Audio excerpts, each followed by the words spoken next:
இங்கே ரீடிங் வருதுங்களா? சரிங்க. ஓடி முடிகிற வரைக்கும் ஒரு 5 நிமிஷம் வெயிட் பண்ணுங்க.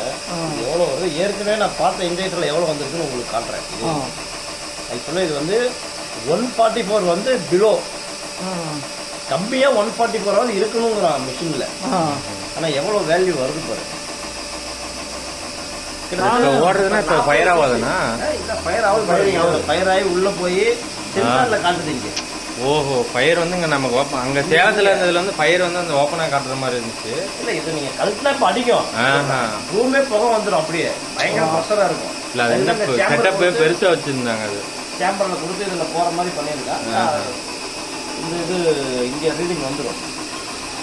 ஓகே, இது உள்ளுக்குள்ளேயே ஃபயர் ஆகிட்டு இருக்குது. ஆமாம், இந்த அது இவ்வளோ சாலிடாக சேம்பர் கொடுத்துருக்கான் பாருங்க. இதுக்குள்ளே ஃபயர் ஆகிட்டு இருக்கு. இப்போ இந்த டியூப் வழியாக போயிட்டு உள்ளே இருக்க இதெல்லாம் மெஷர் பண்ணி தான் இங்கே காட்டும். அப்படியே அதில் வந்து 144 வரணுங்களா? ஆமாம், மினிமமே 144. 105 104 தான் வரும். 40 சிசி கம்மியாக வருது. 40 சிசி கம்மியாக இருந்தால் பிக்கப்பு சுத்தமாக.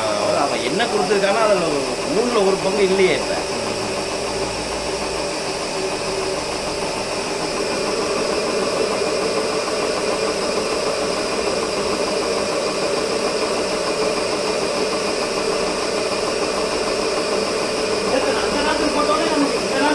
இப்போ நான் கொடுத்த திருச்சி ராஜலிங்க அவரை அப்படியே மெக்கானிக் என்ன நாசில் கொடுத்துருக்காங்க. ஒரு கப்பு போடல ஒண்ணு போல அப்படியே கொடுத்துருவாங்களே, அப்படியே வாங்கி கொடுக்குறேன்.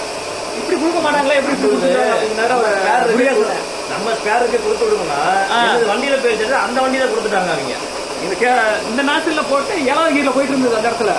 அந்த நாசில போட்டோம்னா 4வது கீழ போகுது. லோடு போட்டேன்னு எம்டில ஓட்டினா தெரியாது. லோடு நடைக்கு நட 3 போட்டோ எடுத்துட்டீங்களா? ஆஃப் பண்ணிட்டேன்.